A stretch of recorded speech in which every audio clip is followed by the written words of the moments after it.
Et donc on a la théorie selon laquelle nous sommes une société libre.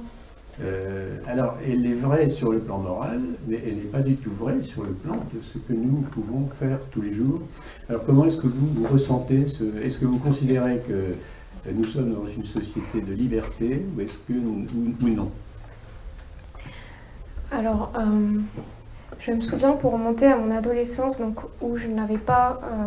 le même paradigme, la même perception de la vie, de la société qu'aujourd'hui, que je me posais énormément de questions sur la liberté, parce que c'est quelque chose effectivement que l'on nous enseigne dès le plus jeune âge comme un droit fondamental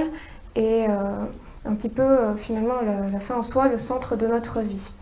Or, je n'arrivais pas à comprendre ce qu'était vraiment la liberté, comme beaucoup de jeunes aujourd'hui malheureusement, à savoir que on semble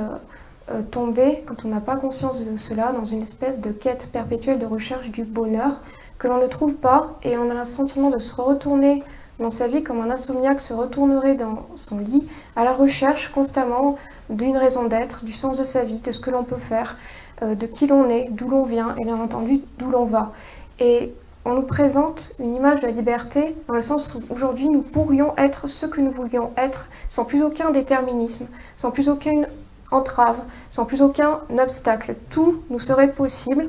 et notamment par opposition à des schémas traditionnels tels que la famille ou le couple qui doit être déconstruit dans sa formation catholique et naturelle en fait. Donc cette question de liberté elle est complexe parce que au départ, on pense justement jouir de cette liberté sans savoir quoi en faire, sans être capable de se déterminer. Et je pense qu'avec du recul et beaucoup d'introspection, on peut arriver à la conclusion qu'en réalité, on ne possède pas les outils pour se déterminer, pour se connaître, pour se comprendre, pour savoir qui l'on est, d'où l'on va et où l'on vient. Et que la liberté, le sens de la liberté qu'on nous inculque, à savoir faire ce que l'on veut,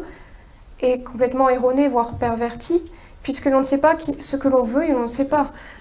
donc ce que l'on veut faire et qui l'on veut être. Et c'est une question qui, à mon sens, provoque beaucoup de problèmes psychologiques ou beaucoup de problèmes chez les jeunes pour trouver leur voie, qu'elle soit professionnelle ou qu'elle soit tout simplement catholique ou pour fonder une famille. Et donc, quant à la liberté, je ressens ce que Dominique Tasso décrit, bien entendu, grâce à ce recul et cette introspection, puisque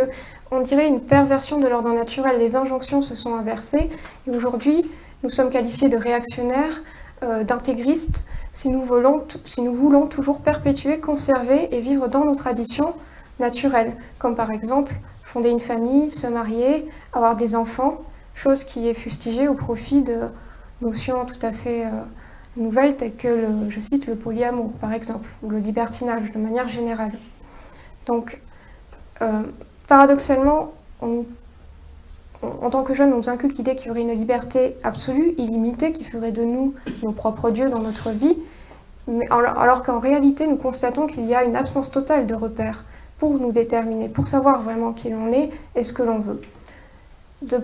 par mon cheminement catholique, qui est loin d'être terminé encore, je commence à comprendre que la liberté, c'est justement, c'est la vérité. C'est chercher la vérité, c'est la trouver autant que possible, et c'est le travail de toute une vie.